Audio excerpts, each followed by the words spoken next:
परीक्षा देते ही रिजल्ट का पता चलता है, लेकिन ऐसा ही कुछ हाल है भारतीय जनता पार्टी का। भारतीय जनता पार्टी के नेता जो रिजल्ट आने से पहले ही लड्डू बनाने शुरू हो गए। यहाँ पर मैं आपको दिखाना चाहूँगा, यहाँ पर ये देखें तो यहाँ पर लड्डू बनाए जाते हैं। ऐसे कहते हैं कि शादी के मौके पर लड्डू बनाए जाते हैं और जो खाए वो भी पछता है और जो ना खाए वो भी पछता है। ऐसा कुछ हाल है, पर फिलहाल कुछ ऐसा देखने मिल रहा है कि क्या ये शादी का नहीं तो चुनाव के रिजल्ट का लड्डू है, और लड्डू खिलाने वाले तो कोई और नहीं, भारतीय जनता पार्टी के ही नेता है जो यहाँ के सक्रिय राजनीति में बहुत रुचि रखते हैं। अतुल शाह जी है। अतुल जी, ये लड्डू क्यों खास है और पहले ही रिजल्ट से पहले ही लड्डू बनाए जा रहे हैं? हमारे सनातन संस्कृति में ये लड्डू का, ये मिठाई का ये बहुत महत्व है और हम 2014 से करते आए हैं। 2014 में किसको पता था मोदी जी चुनकर आएंगे? मगर हमको पता था, क्योंकि 12 साल उन्होंने जो गुजरात में नेतृत्व दिया, काम दिया, और लोगों की अपेक्षा थी कि मोदी जी सारे हिंदुस्तान को लीड करें। तो 14 में भी हमने लड्डू बनाए और बधाइयाँ दी। और यहाँ पर गणेश भंडार है, ये नो प्रॉफिट नो लॉस की संस्था है। यहाँ पर प्योर गाय के घी के लड्डू बनते हैं, इसलिए हमारा आग्रह यहाँ पर है। फिर हमने 14 के बाद 19 में भी, जब लोग बोलते थे कि मोदी जी अब तो एंटी इनकम्बेंसी ये नहीं आएंगे, मगर हमको विश्वास है और हमको विश्वास था, इसीलिए हमने 14 में भी बनाए और मोदी जी प्रचंड बहुमति से 303 से आए।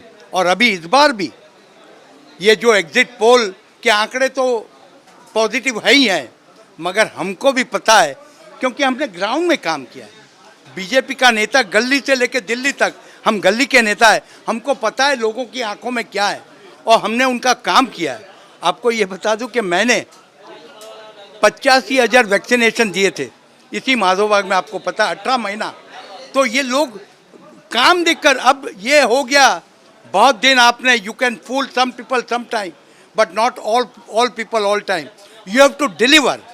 आपको काम देना पड़ेगा और दिखाना नहीं, आपको काम उनको महसूस कराना पड़ेगा। और ये काम मोदी जी ने महसूस कराया है, सारे दुनिया में उनका डंका बज रहा है। और आज अपनी आर्थिक स्थिति, economic condition of the country has come fifth, और we want to bring it third in short span of 2-3 year. और मोदी जी तो कल से ही काम पर लग गए। 2047 का उन्होंने विजन दिया है। यदि अगर देखें इस विजन में जीडीपी का बहुत योगदान रहता है, पर ये जीडीपी के बीच में ये लड्डू बनाने का कंसेप्ट आपको क्यों लगा? क्योंकि यहाँ पर ये क्या आप बताना चाह रहे हैं? नहीं, देश की संस्कृति है, देश की जो बरसों से आई मान्यताएं हैं। देश में आनंद उल्लास लड्डू से होता है, मुंह मीठा करके होता है, इसलिए हमने लड्डू बनवाए। उसमें हम आधुनिकता भी चाहते हैं और देश की संस्कृति को भी बरकरार रखना चाहते हैं। आपने ये एक बक्सा बनाया है, ये बक्से पर पहले से ही प्रचार का शुरू कर दिया है, तो ये बक्सा क्या कहता है और ये बक्से के बारे में आप बताएं, क्योंकि ये बक्सा क्यों बनाया गया है? देखो, ये बक्सा है ना, ये लड्डू देने के लिए है। लड्डू हाथ में देने से अनहाइजेनिक होता है। हम ये लड्डू, इसमें बक्से में लड्डू है और ये लड्डू, इसके ऊपर हमने लिखा है फिर एक बार मोदी सरकार, तीसरी बार मोदी सरकार। और हमने साथ में ये बधाइयाँ दी है मोदी जी को। हमारी महायुति के नेताओं की तस्वीर है, हमारे बाला साहब ठाकरे, हमारे एकनाथ जी शिंदे, देवेंद्र जी फडणवीस, अजित पवार, रामदास जी अठवले, राज ठाकरे, और हमारे नेता मुंबई के, हमारे महाराष्ट्र के बावनकुले साहब, राष्ट्रीय अध्यक्ष नड्डा जी, अमित भाई शाह, हमारे देवेंद्र फडणवीस जी, और हमारे आशीष शेलार, हमारे लोढ़ा जी, ये सब की तस्वीर है उसमें। यानी अगर देखें तो फिर मुंह मीठा करने के लिए ये कार्यक्रम किया गया है, पर ये अगर कार्यक्रम दूसरी तरफ रुख लेता है तो आप ये लड्डू क्या करेंगे? ये दूसरी तरफ लेगा ही क्यों? शुभ शुभ बोलिए आप, हम तो उसको मानते ही हैं।